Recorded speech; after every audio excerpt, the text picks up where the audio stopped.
Hi everyone, welcome to Search Research with your online thesis guide and advisor, Dr. Sam. And in today's video, I am going to talk about how you can develop your everyday research skills.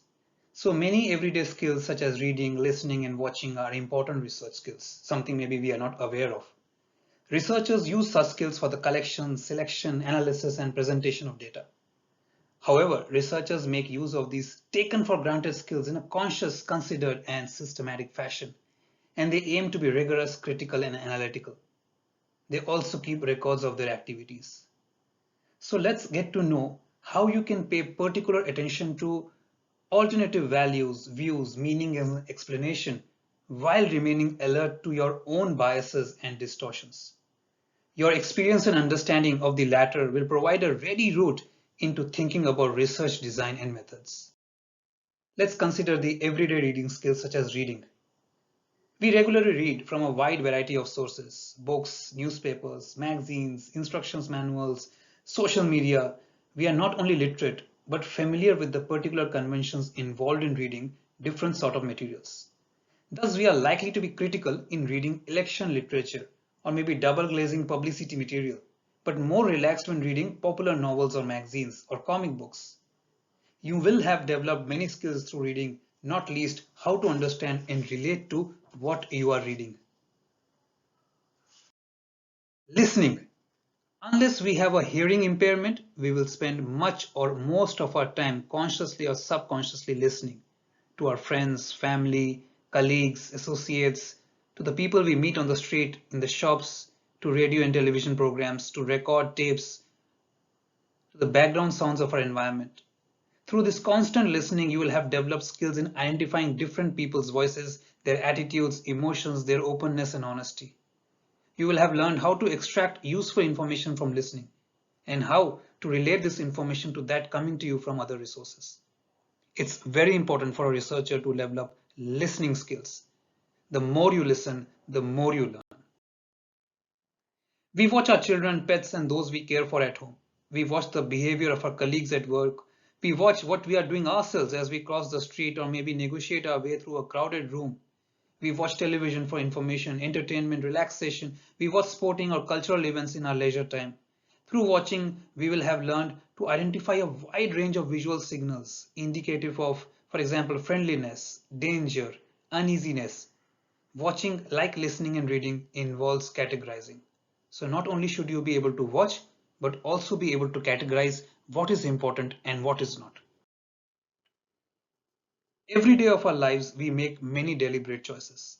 These range from the fairly trivial, like which breakfast cereal to have, to which route to take to work, when to go to bed, to the big events, whether to move house, change our job, whether to get married, split up, have a child.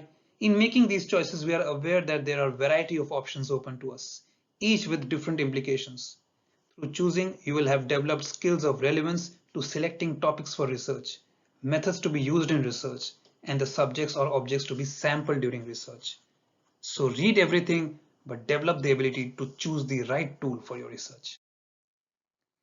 In performing everyday skills, we are implicitly questioning the information we receive through our senses, placing this within acceptable frameworks, critically assessing its relevance and challenging it when we find it wanting.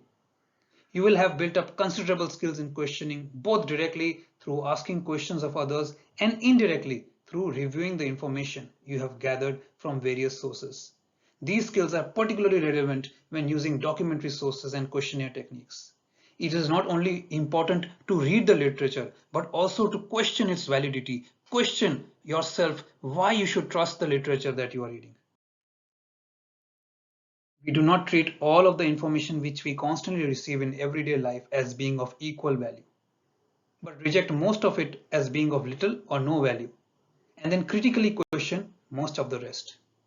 What we choose to retain in our memories for future applications will typically be in a summary form. Thus, if a colleague asks us what happened at a meeting yesterday, we will provide a summarized response. We are highly unlikely to give or be able to give a verbatim report, word to word. Through such everyday actions, you will have learned a great deal about summarizing information, what to leave out, what to stress, and what is of key importance. So even when you are putting your thesis together, even when you're putting a publication together or a research paper together, you may have lots to say, you may have read a lot, you may have learned a lot, but it is important for you to be able to summarize the important information which is answering the research question, the research problem that you have framed at the very beginning. In addition to summarizing the information you receive in everyday life, you will have become quite adept at organizing it.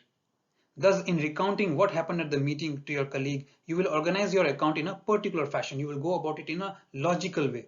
You might start by giving them the key points and then fill in the detail, or by focusing the most momentous events, or by telling your story in a chronological or a historical sequence. Similarly, when you're organizing the literature in a research publication or thesis, go about it in a logical manner.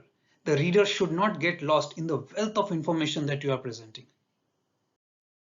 One thing that I have overlooked is your writing skills. Your writing skills are very important as well. So although the slide right now is on presenting skills, I will also talk a little bit about writing skills, because some of you may have little experience or some of you may have extensive experience of writing, like say reports or essays or even maybe books, publications, small research papers, journal papers, whereas others will be familiar with shorter or more immediate forms of writing such as blogs, maybe emails, memos. So you need to practice your writing. So the more you write, the better you will get at it. Write, write, write. That was what my supervisor taught me. And then get your work reviewed by your supervisors, by your colleagues, by your friends, and you will see that you will show a clear improvement in the process. Presentation may be seen as related to writing as well. However, while you may have little current to day-to-day experience of writing at any length, you are highly likely to have some experience of presenting your ideas in non-written forms, especially verbally and visually. You will probably have to do this to your colleagues, to your fellow students, to your supervisors, advisors, examiners, and presenting forms part of the general process of the discussion and argument. You should not only be able to present your research, but defend it, argue for it in a constructive manner. The final skill is the reflection skill, which is the most important skill for a researcher. The final everyday skill is reflection. It has to do with the ability to stand back from and think carefully about what you have done or you are doing. You will almost certainly have done this many times in reflecting on, for example, how the day at work went, or whether you said or done something differently, things might have worked out better. In research terms, it is important, particularly to reflect upon your own role in the research process. Think about what you set out to achieve, and did you really achieve it or not? There is no harm in self-critical or self-criticizing your own work. When I say criticizing, that means reflecting on your own work, finding the loopholes, finding the gaps, identifying the limitations of your own research. That's reflection as well. So when you're writing your research paper, your thesis, if you're honest about the gaps, the limitations, the drawbacks, and then why the drawbacks were not addressed or were addressed, that is an honest presentation of your ability to reflect on your own research and provide the honest outcome out of it. So guys, focus on these everyday research skills and you will become a fantastic researcher. Good luck and keep watching my videos. Thank you.